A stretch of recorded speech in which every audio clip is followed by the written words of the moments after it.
Let me turn on my light. Yo, we're back.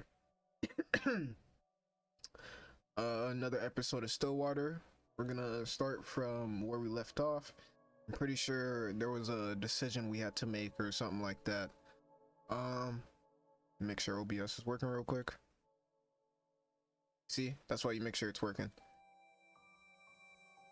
I don't know if it recorded the game. If it didn't, then it didn't. I'm gonna have to eat that. I'll redo the beginning if I have to. That's fine. Let's go ahead and get into it.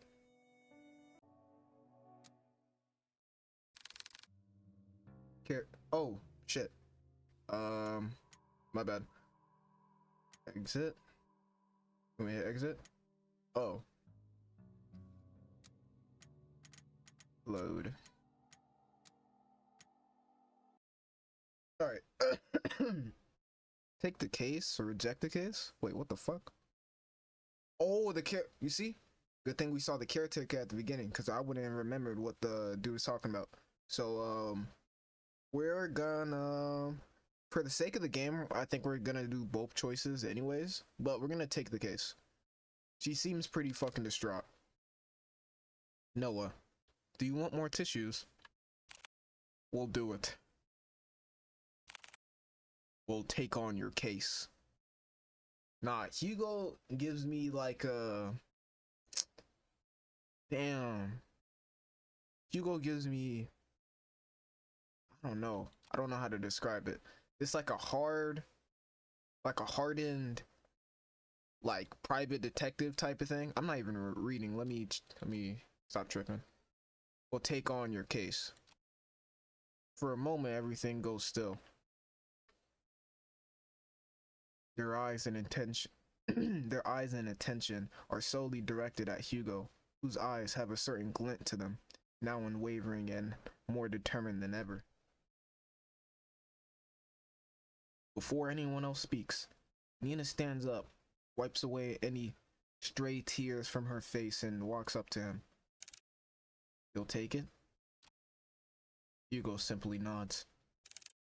Thank you. You don't know how much this means to me. We're glad to help, Miss Nina. Just call me Nina. Well, Nina, we'll do our best. Nina smiles at Hugo. Nina smiles at Hugo and Noah in gratitude. Her eyes renew with a faint gleam, a hope that maybe things will change for her and her family for the better. However, before heading out, Nina reaches into her bag once more. She takes out a small piece of paper and pen, and hastily starts jotting down something.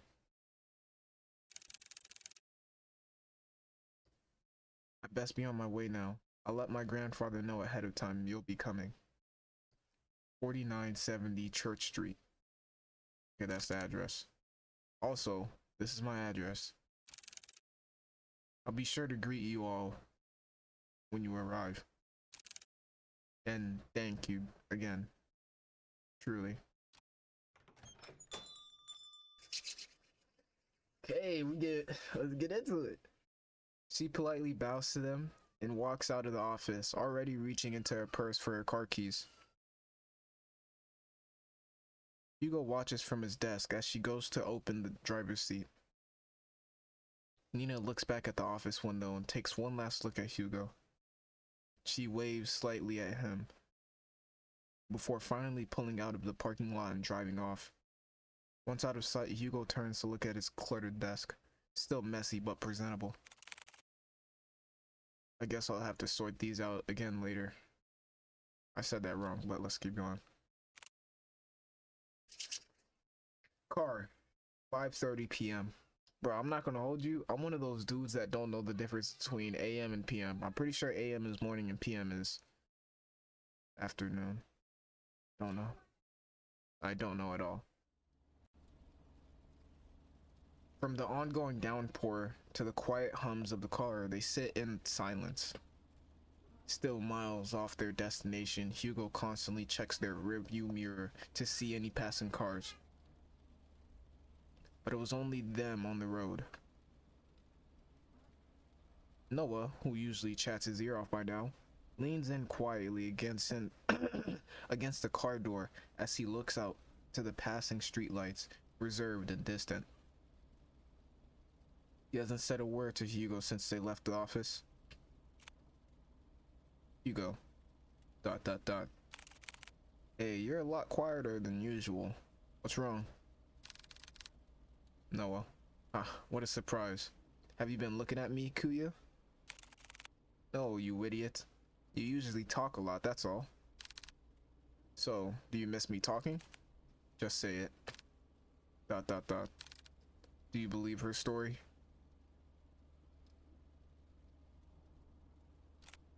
What? Given all the things she told us, do you think she's telling us the truth? ... Yes, I believe her. Or at least, I believe she hasn't lied to us. But you know, I can't shake this feeling that she's hiding something. Like, if she left out something, or like if she left out certain details on purpose. Also, why did she have to travel this far out of town for a private eye? Surely there must have been another far closer to her home than ours. I just don't know how to explain it. Oh shit. I might have chose the wrong choice, I don't know. I don't know. We're gonna have to go back on that choice eventually. Good thing I saved right there. Let's go. As expected of you, Hugo. Are you making fun of me? No, not at all. I'm just admiring your observations. I didn't want to offend Nina earlier, so I kept quiet until she finished. But her last name caught me off guard. Hmm? Have you heard about the Mortimers? They're a pretty distinguished family that own an esteemed fishing company. Well, they used to, I believe. They have yet to name an heir. And name an heir? What the fuck? What is this, like, fucking the 5th century? Talk about name an heir. What do you mean? Shouldn't it naturally go to Nina? It should, but I don't know. The hell? From what I heard, each time they tried to name a successor, that a relative mysteriously disappears. Mysteriously is not even... I don't even know what the fuck that is. Gone without a trace, or so anyone thought. Their bodies would soon turn up months after. And you know what's strange? All of them have been labeled as accidents by local news. You know damn well. No foul play. Just another unfortunate loss for the family. That's so crazy.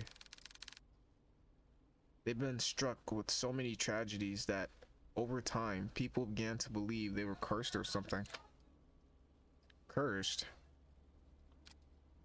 I think I can understand why she wouldn't go to the police again. They most likely thought that she was seeing things and went along with the procedures just to keep face. But deep down, they must have thought she had gone mad. ... I can't imagine all of this for Nina. And most of all, who knows what we'll find there. Is that why you decided to come with me? Well, partially. I'm more worried about you, though. Me? Why? Think of it think of it this way. I'm the appointed driver. When you decide to dang.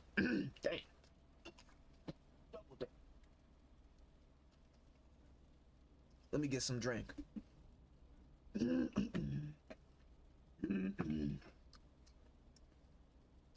When you decide to do some pretty reckless shit, damn, we started cussing? I'll be there to drive you to the local hospital. Ugh. Besides, 2 is better than 1. Exactly. I was fine with Kobe. Nah, Hugo's a dickhead. Hugo's an asshole. I might have the mic too close to me. This shit might be buzzing. Noah. ... Well, have you heard that 3 is better than 2?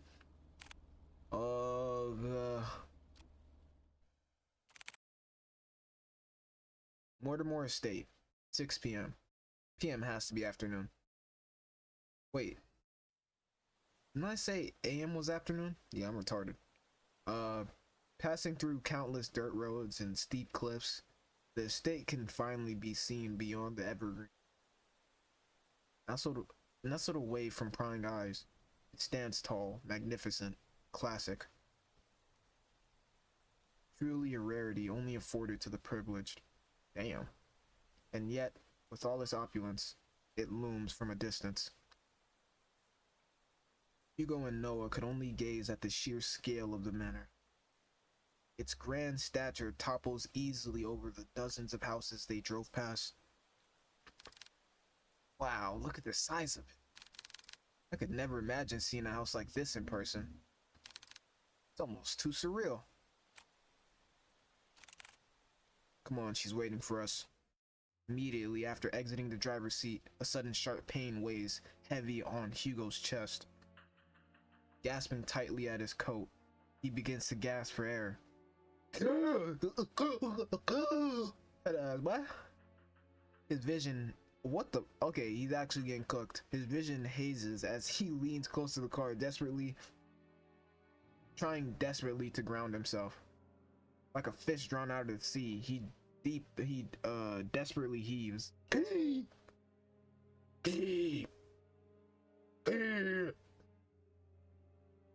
The air in his lungs, escaping too quickly, burns as he feels his throat start to strain, drawing tighter the more he breathes.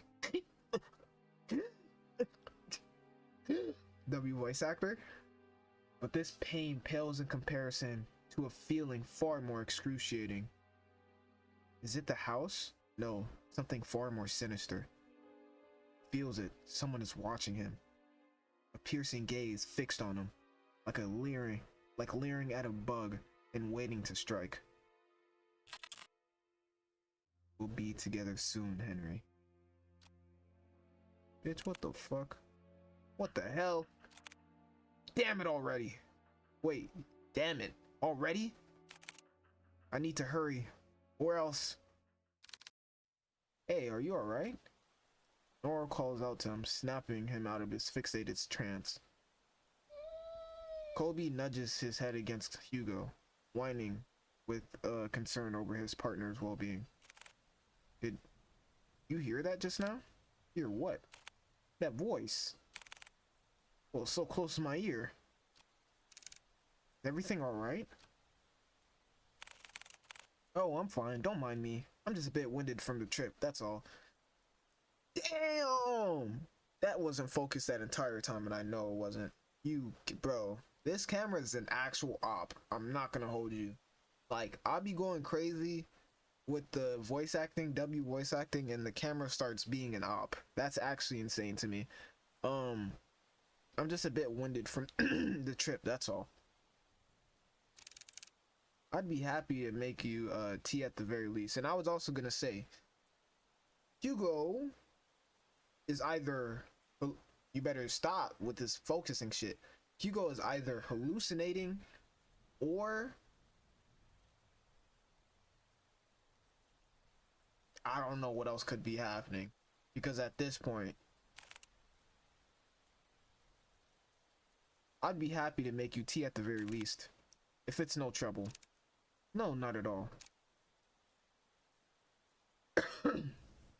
Nina, ... It's the least I can do. Once again, this subtle uneasiness, subtle uneasiness from Nina surfaces. But before Hugo could get a chance to look further into it, she walks off towards the front porch without saying another word.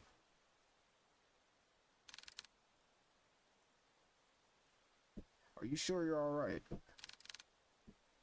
Sounded like you were choking earlier. CW voice acting. I said I'm fine. Besides, we're already here.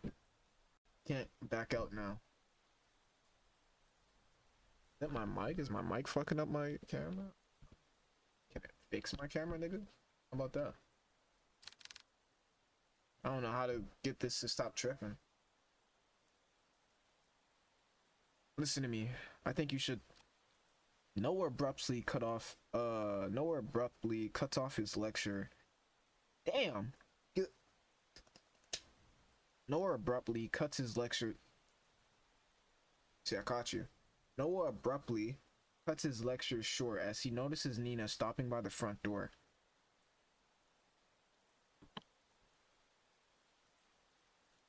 It's the way you act. There you go. Stop. Stop. And fuck. Okay.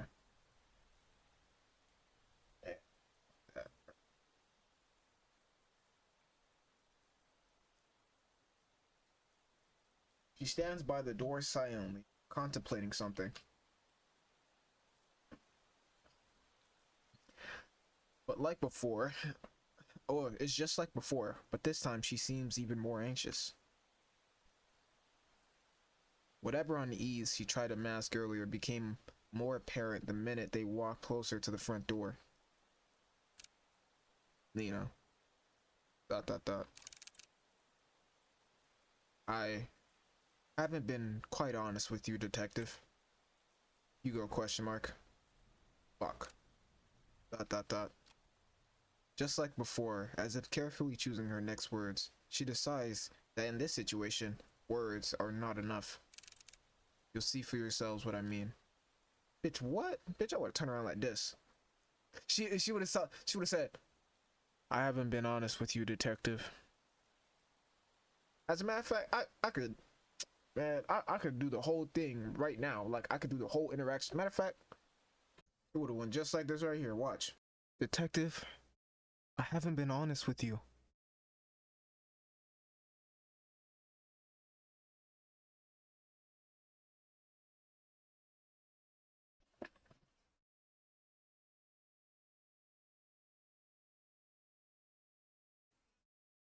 Sitting on the armchair is a very young man, not much older than Hugo or Noah. He is dressed modestly and shares none of the imposing presence of the manor. No, rather, such luxury does not even remotely reflect on the man before them at all.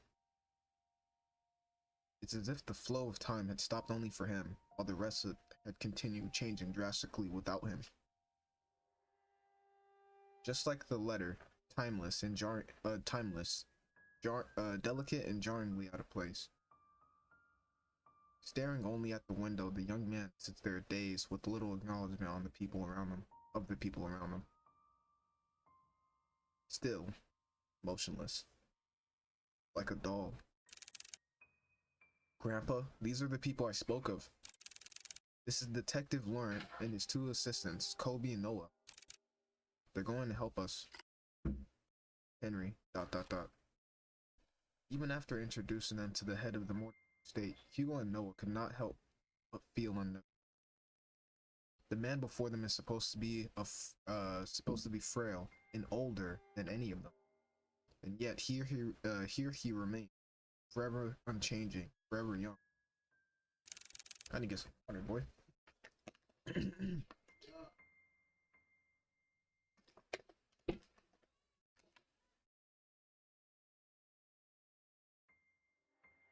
They've come a long way, so I'll be making some tea.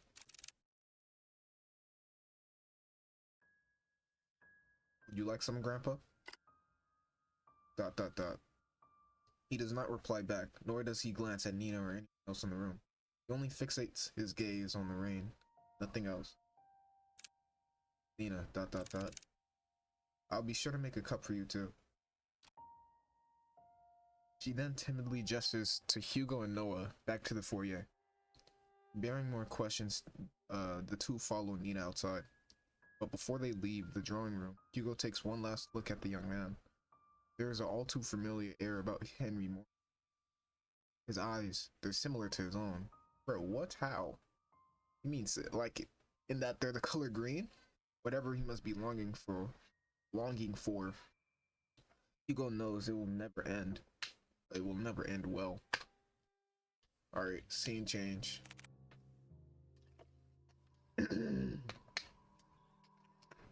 Yeah, so this dude is crazy fucking young. Like, is there black magic going on? Is there magic in this world that we're in? Oh, I didn't read it. Shit, my bad. Nina, that man.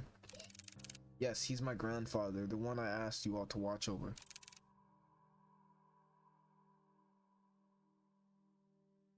I know this is hard to believe, but Nina draws something out from her pocket. It's an old picture of a handsome man with slick-back hair wearing the finest of suits. The gentleman in the picture has a different air to him, one of wealth and power, none of which reflects at all on the current Henry Morton. It's almost as if looking at two different people. This isn't much to go by, but believe me, they are the same person. They both look surprised as shit. Now he looks even more surprised. That's insane. Then why does he look so young? ... It happened a few nights ago. I was on my way to get a cup of water when I heard a loud thud coming from my grandfather's room. I was worried that something fell over, so I went to go get a check. Damn, I went to go check. Why did I say get when I opened the door, I found him collapsed on the ground. I rushed to help him, but when I did, he looked so different. He wore the same clothes my grandpa wore that night. In his face, I recognized his face. He looked younger. So many things were rushing through my head at the moment, yet I knew he felt familiar to me. I know it sounds bizarre the more I talk about it, but that's what happened. You go, ... That was also the same night I found the letter. It was next to him, already opened. I'm sorry again for all this. So he opened the letter and that happened to him, essentially. But, so there's magic going on. The fuck? No matter who I went to, they either said something was wrong with me or my family. With everything going on, maybe they're right. The pools of water, the letters, Lewis, and now this. I've been ignoring the signs for years, just blindly hoping things can get better if I try finding solutions on my own. That's not enough anymore. Maybe my family really is No, they're not. Curses aren't real. Bro, what I'm looking at, that's a curse, buddy. He got sent back in time and then can't enjoy being sent back in time, or being turned back younger. That's kind of insane. That seems like a curse. Detective. I think we easily get too involved in being that sort of... I think we easily get too involved in believing that sort of thing exists. In truth, the ones who fixate on it make it their reality. Rumors, doubts, lies. All of those things are what they want to become real. Deep-rooted emotions like that can't possibly be healed or fixed right away. But like a curse, those emotions drag other people down with them. Personally, I think you were caught up in all this. My nose keeps itching for no reason. But I assure you, we'll see this through. For you and Mr. Mortimer. Finally making some progress. Y'all don't know, but I've tried to record this, like, let me check OBS. I tried to record this, like, 8 different times. It's insane. Thank you. Good. Now, our first priority is to find out more about Lewis. Nina, the letter you showed us back at the agency, do you have it with you? Yes, it's here. Do you mind if I borrow it for a bit? I'll be sure to give it back. Of course, but what are you going to do with it? I searched everything on the letter, and I still couldn't come up with clues. I'll be using it as a reference guide, or I'll be using it as a reference or a guide, if you will. I'm afraid I can't discuss too much of the process. Trade secret and all. Haha. Of course. I'll check upstairs. Noah, you and Kobe check the ground floor. Got it. Before they leave to do their own investigation, Hugo grabs a hold of Noah's shoulder. He leans in close enough for Nina not to hear. Keep a close eye on Mr. Mortimer and Nina. Especially Nina. I don't want her to get dragged. I don't want her to be dragged any more than she already is. So whatever happens, keep her safe. Hugo, you... ... Fine, but remember, yell for me, okay? I know. Thank you, Noah. Counting on you. You too, boy. With a final nod at them, Hugo then goes towards the staircase and heads upstairs. Noah stares for a moment longer at Hugo's back before he disappears into the first floor. He then turns to look at Kobe. Well, time we get to work. Right, Kobe? Investigation start. Whoa, what the fuck? What is this? The objective is to look around the area for objects to proceed the story.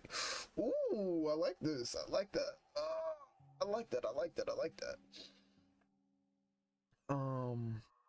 Use the arrows. Use the arrows or the arrow keys to move around to different areas. The outlines will appear on a clickable object. Okay. On the top right is the hint button. Click it. Highlight an object you missed. I thought they get highlighted to begin with. Okay. Nothing here. Of course, him. Mr. Mortimer still sits motionless by the corner of the room. His gaze never leaving the rain. Okay.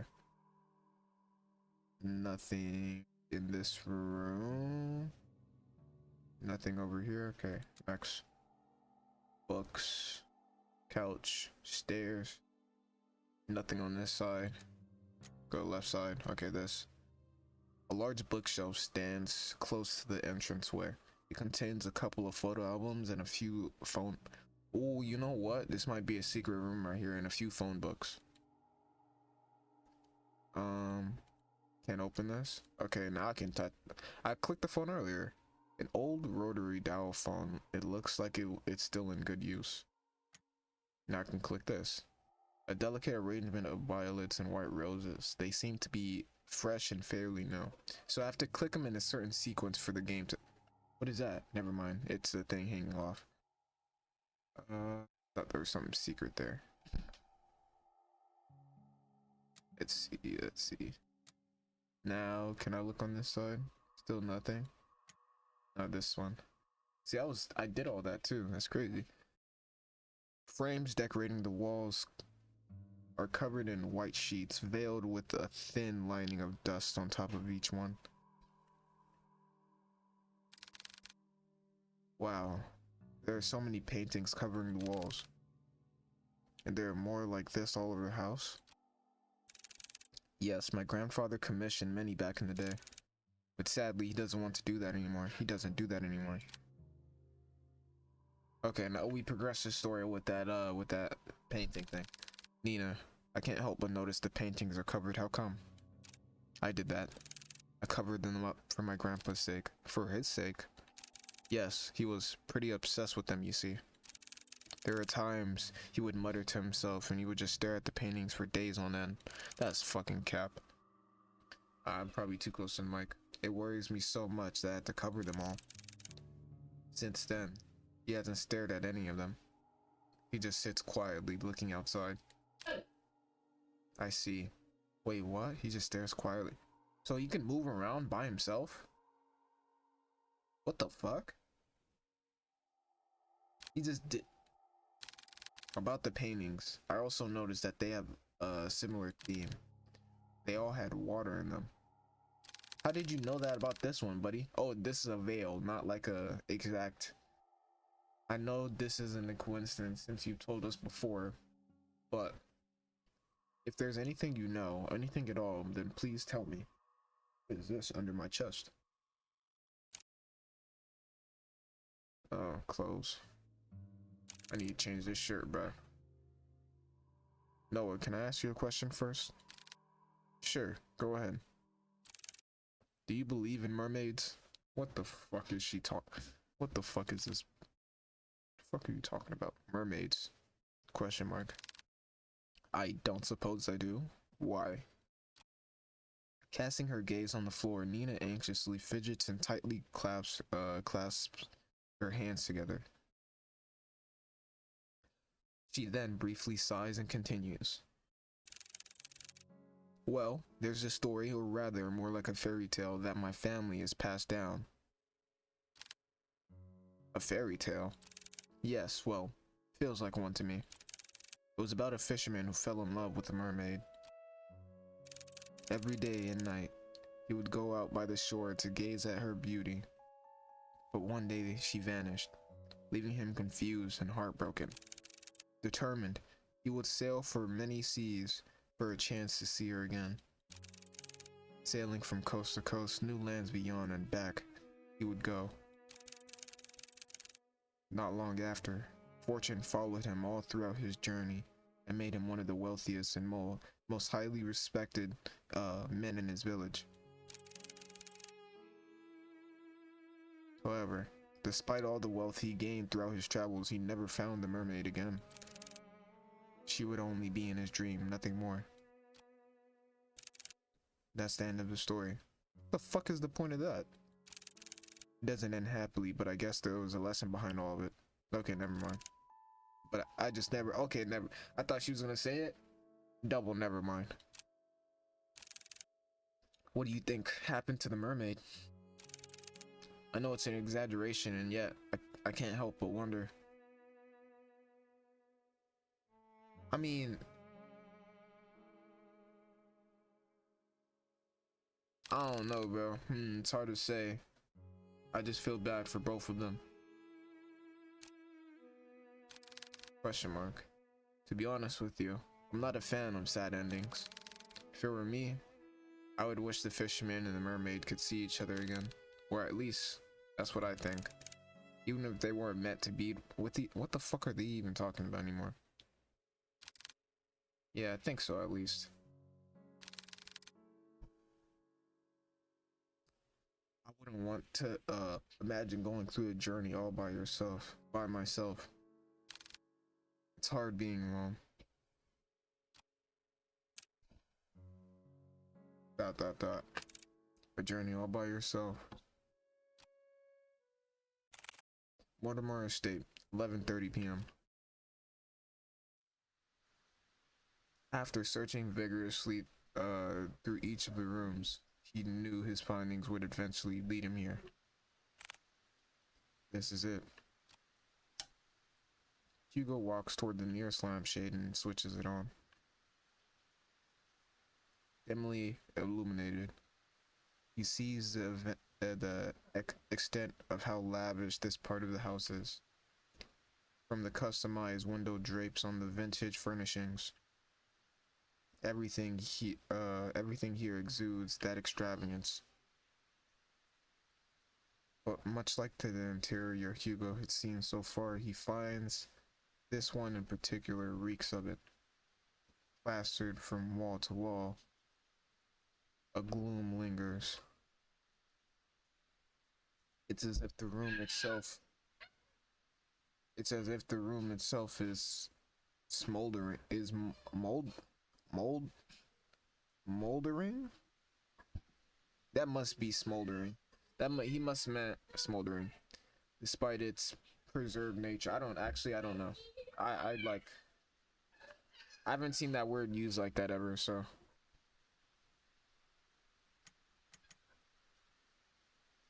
A classic wooden chest lies at the foot of the canopy bed. Its lock still firmly holds, safeguarding whatever is inside. Mirror, lamp, pillow, another lamp, mirror again, chair back there, books, papers. None of that's gonna work. Okay, let's go to the right. So we got this first. A meticulously organized set of academic books ranging from non-fiction to geography are all on display. However, hidden away behind the vast collection are some children's fairy tales, all carefully kept. We were just talking about fairy tales, huh? Nothing here to look at. Okay, now we can look at the papers on the floor. Scattered sheets of paper, all forgotten, lie waiting on the cold floor. Heavily etched markings are found scrawled all over the papers. Okay, so we can check the book in the teapot. Let's check teapot first. A pristine pearl white tea set? I guess that's what it's called. A pristine pearl white tea set sits patiently by, untouched and unused for quite some time. Then the book.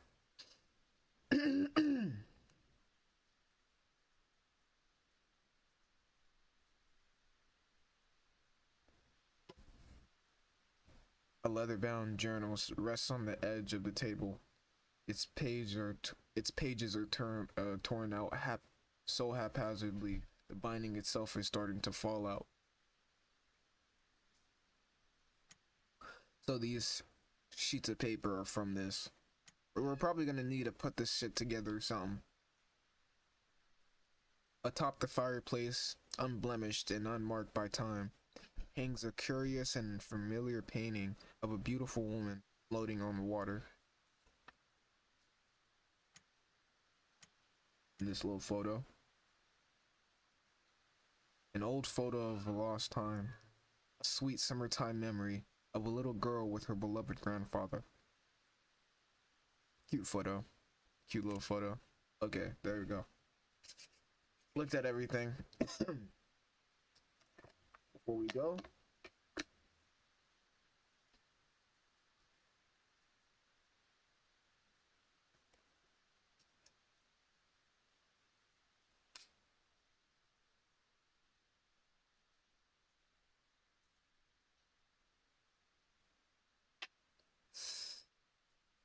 dot. I need to hurry. I don't want to stay here for too long.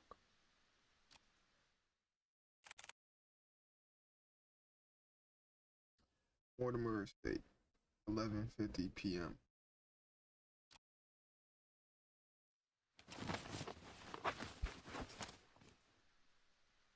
He searches and searches, and still, there's no sign of Lewis. To Hugo, even if there is a fragment, a singular thread to that person, to their real selves, he could find them. But there's nothing.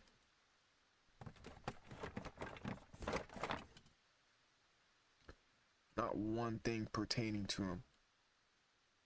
It's as if the thought of Lewis barely exists at all. What is going on? I clearly sense that presence from before, but it's gone again. What the sensing presence? Okay, I think this world is full of magic.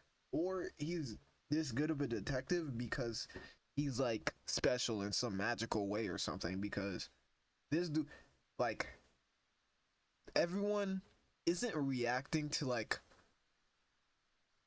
oh my gosh, this dude is like not aging and all this. No one's reacting in such like an insane way that would make me think that this isn't somewhat normal. And people talking about curses and all this, it's like he's saying I got senses. It's like there's no way, there's no magic or something, bro. It wouldn't make no sense. Damn it, I wish I had more time. No, calm down. It has to be here. He's a good detective, dude. See me, when I start researching for something and I get mad, I'm personally gonna stay in that mode that he's in of just being hot. Or I'm hot forever. I'm gonna be hot for hours until I find out. I don't give a damn. I just need to focus. Stay out my damn way. Help me or stay out my damn way. He ponders again, retracing every step and every little detail, hoping that he had overlooked something. Yet, all he Excuse me. Yet all he knows is that one tangible thing that connects him, that tethers him so closely to this space, and most of all to Henry, is that letter, is the letter. Words of promise, of love, all delicately etched onto a page, but tainted with a powerful and dark emotion that has been festering for too long. You see, it's like tainted. From the very start of all this, Hugo believed that whoever Lewis was, they were the ones responsible. He thought he could find them and convince them to stop their haunting for good. What the fuck? This nigga's he's a ghost hunter? To bring them, peace and move on, and to move on. However, that isn't the case anymore. The unnatural force that binds everyone so closely together in this family is not the cause of an angry spirit. No, it's something far more devious than that. See, that's what I'm saying, bro.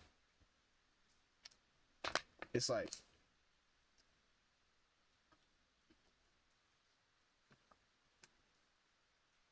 these niggas might be like exorcists, whatever they call them, like psychics or whatever, medium people. I don't know, whatever they're called. As he takes the letter out from the envelope, he notices a change from within.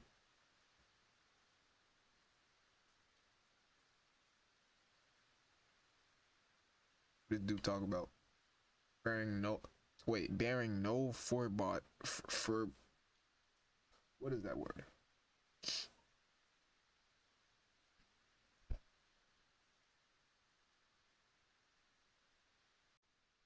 Bearing no foreboding? I think that's what it is. That's gotta be. No foreboding thread at the bottom of the page. It just looks like a regular letter. Or rather, oh shit. What it once was. A sad and tragic love. Exclamation point. Can't come. Wait, if you can't come, then I understand. Things have gotten more complicated with your mother ever since she found out about us, right? What the fuck? I'm sorry, Henry, for everything. It hurts to see you so torn up like this, but niggas was cheating. I would never hurt you or drag you along with me. If this is to be our farewell, then can I ask you for one last favor? Could you keep my locket? I know this is selfish of me, but I'd like it for you. But I'd like for you to have it. I'd be happy to know it's safe with you. My heart will forever be yours, Henry. With love, always, Lewis.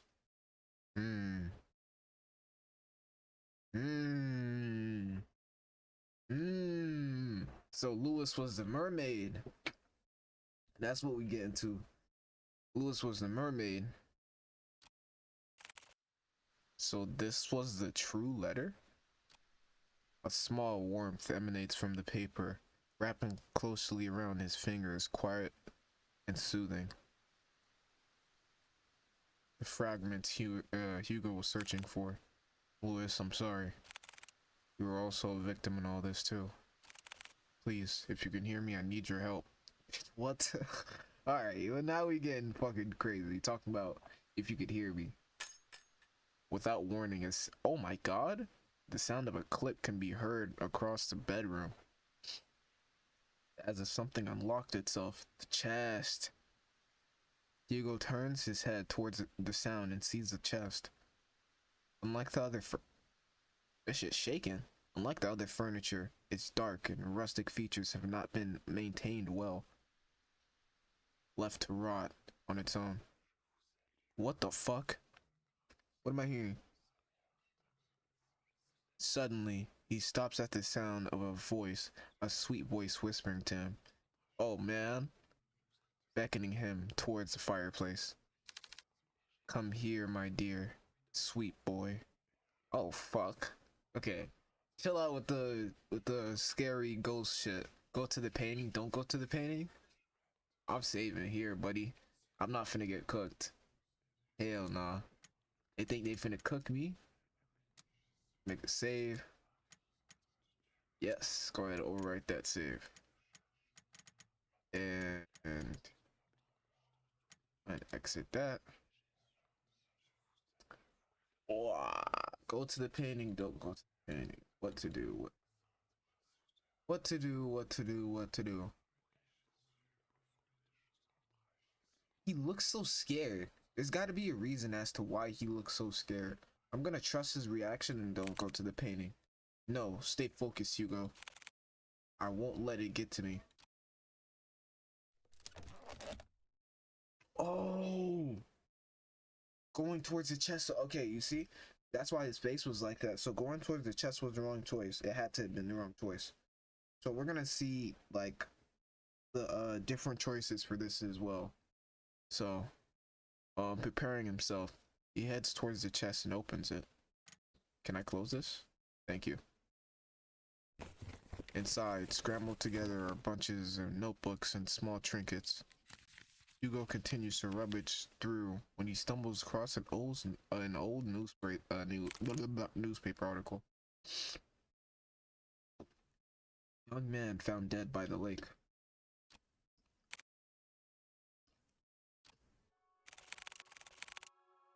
An unidentified young man was found on the morning of XXXXXXX.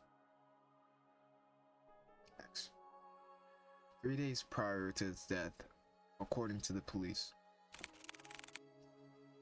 Ruled as a suicide, the police had claimed that the troubled youth had drowned himself. This certainly is a tragic loss and unfortunate event in 4X comments. No claim of his body has been made yet. Lewis.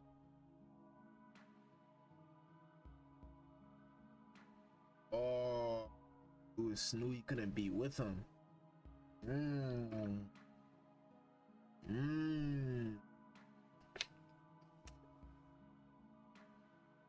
Lewis knew he couldn't be with him and ended it all.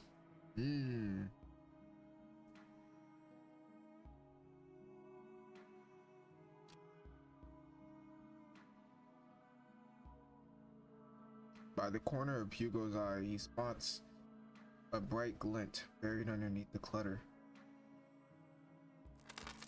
He reaches for it.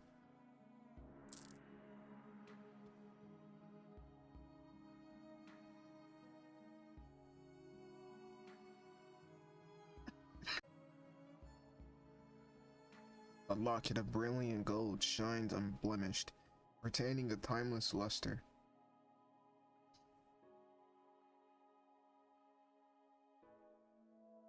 Inside it safeguards a picture of a young woman, glasses smiling brightly. Is that sister or something? This must be the locket that he was talking about. So pretty. I'm surprised it still shines like this. In this picture. Did he put this here? No, this might have been Henry. But why would he store it like this anyway? Wait, why would he store it away like this? What should I do? Take the locket? Leave the locket?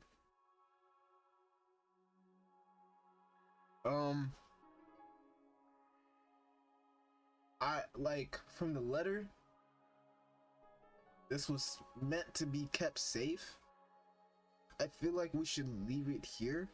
There's no good reason to take it with us, because I don't think we're gonna be leaving the house. If we need the locket, like I don't know. I feel like if something happens, I don't like having it on us isn't gonna be doing much unless we leave the scene. Because if we leave the scene, calm down, camera. If we leave the scene, what might end up happening, as a matter of fact, let me change the camera angle, because we talking right now. If we leave the scene, we're probably not gonna have access to that block anymore, right? And if we do leave the scene, the most likely place that I think we would go is the death site of Lewis, or the supposed death site of Lewis, the unidentified body in the newspaper. So I think if we take it, we're gonna upset whatever spirit is in the home, which I believe is damn, which I believe to be is probably Lewis. There's some other evil spirit that's like that was asking me to go to that painting. I think that's like his ex-wife or dead wife or something like that, because bro was defo cheating with, he was cheating on his wife or whatever she was to him with Lewis. Like, that's for damn sure. I think that's pretty true at this point. So honestly, bro, I'm finna take that locket. Fuck it. Cause it might be pivotal to releasing Henry out of whatever fucking trance he's in. So I don't know. Yeah, I think that's gotta be it. That's gotta be it. So we're gonna go ahead and honestly, we're not even gonna stop the recording. I'm just gonna change OBS right here. We're just gonna say fuck it. Take that bucket. Give me that shit. I should probably hold on to this for now. Take it to him, please. Ooh. Question mark. Look at that. Lewis? A gentle but distant plea echoes in Hugo's heart. God, what the? Hugo's heart is crazy. A forgotten ache of yearning and regret grips him deeply. Feelings not of his own start to rise like small ripples on a pond. So he's a medium, wanting to be found again and remembered. Don't worry, I'll bring it to him. I'll make sure of it. Hugo is about to put everything back into the chest when he feels a wet and cold sensation crawling up his leg. What?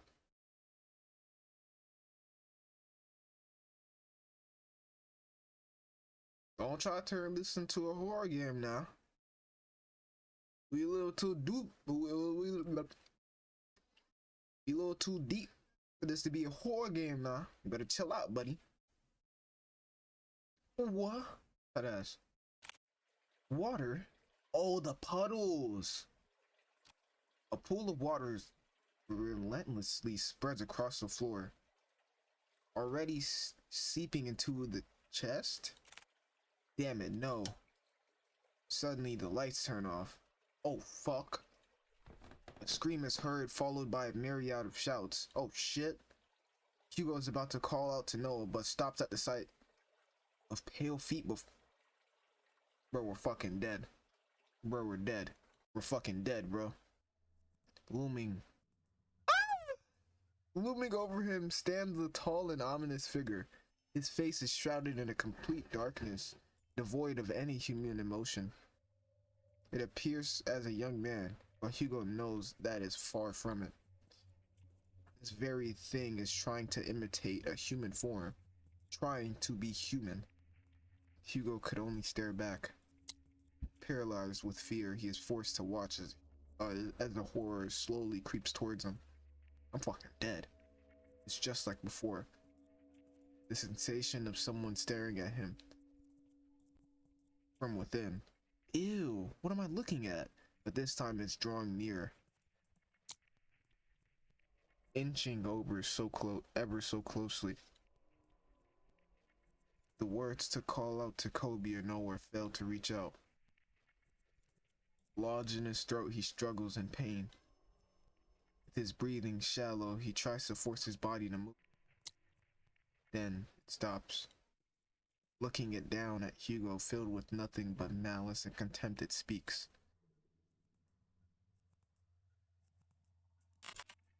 Don't get in my way.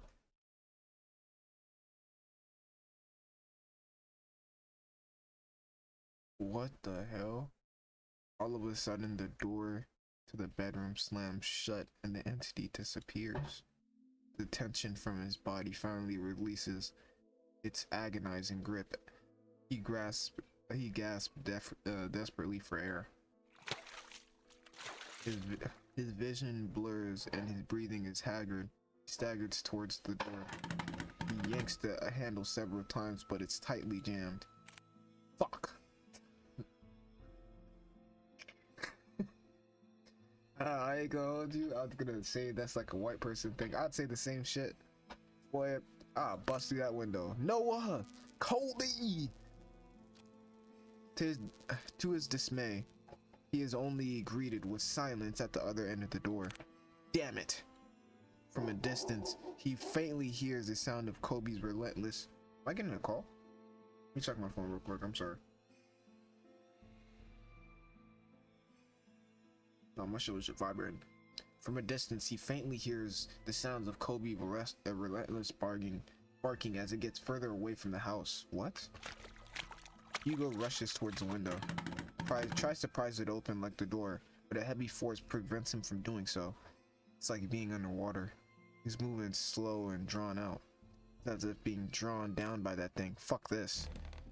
Frantically looking around the room, he spots a chair. Without a moment sooner, he grabs a chair and starts to strike the window. You see? Me and you, I ain't gonna hold you. Me and Hugo locked in. Cause I said I'm breaking that window. I'm out of there, bro. I don't give a fuck. Bit by bit, the window cracks get larger, splitting off smaller pieces. What the hell is this thing made out of? Still trying to catch his breath, he musters all strength he has for a final blow. Damn, you just break already. And he breaks it, right? Me, I would have broke that in one hit because I would have put all my power into one. Like, he's talking about musters all this power. I would have been doing that. Like, stronger on that, like putting all that. Okay, let me chill out. Hugo peers his head out to see any railing he can grab hold of. However, he discovers instead that the wall adjacent is covered in ivy. Despite how heavily the rain has drastically become. Is that the right way to say that? He reaches out for it, grabbing a handful of vines. Carefully climbs down the window, gripping tightly and making sure he doesn't lose his footing. Yet to his luck, the patches of vine he clutches start to tear away from the wall. Fuck. Out of desperation, he struggles to find grip on another, but fails when his hands slip out of reach. Shit. You're good, buddy. Clamoring wildly, he loses grip on the ivy and crash lands down onto a thick bucket of bushes. Wait, what did I just say? Let me go back to see if it said bucket. Why did I fucking say bucket? He crash lands down onto a thicket of bushes. Air forced out of him, he heaves uncontrollably, trying to even out his breathing. But even that is laborious. An immense pain spreads out across not only his back but his entire body. God, I'm getting too old for this. Nah, dead ass, bro. I'm getting to the point where certain pains just linger for too long. I'm 21. Although his body screams out in pain, he forces himself up. There's still time. I can do this. I have to do this. With staggering feet and haggard breathing, he makes his way to the place where it all started.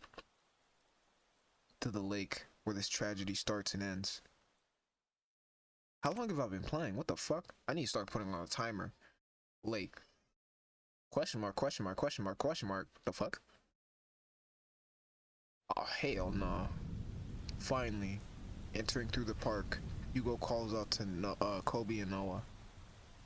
I'm getting a feeling. Sorry to do this. Let's go ahead and save here. I'm getting the feeling that I need to just end the video here and go ahead and end the recording as well. Oh, I finally got it done. Okay, so plan is, um,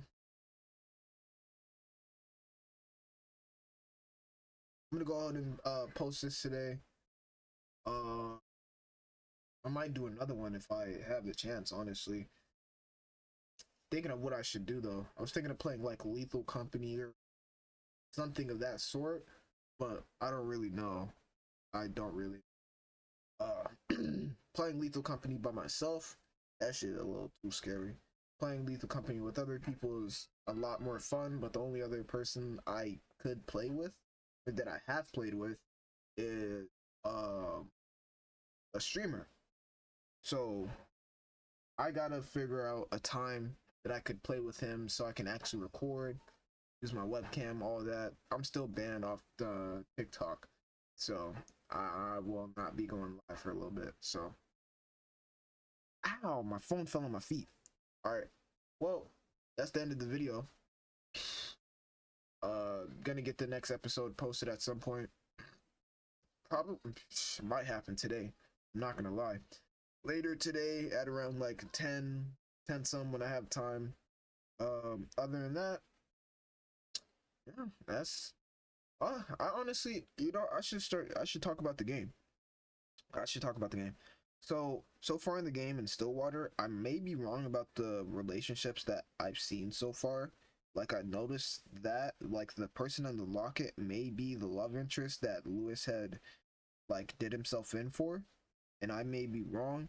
And there's another entity telling me like saying, "Don't get in my way," and I don't know who that is. Maybe that's like the negative emotions of Lewis or something like that. I don't understand that a little. Like they're throwing a lot of wrenches in. Like I think someone would probably need to like either explain it all to me or I need to finish the story. That's what I really need to do if I want to understand it more. You know, there are multiple you see there are multiple things that I can do in the story, but I think there are wrong things that I can do as well. That's why I kind of like whenever they give me a choice, I kind of stop and think about it because it's like, bro, I feel like I don't think there's any game overs per se. I think it's just different endings. But a bad ending to me is a game over. So I'm not I'm not finna try to choose the wrong thing to begin with. But if I do, I do. It is what it is.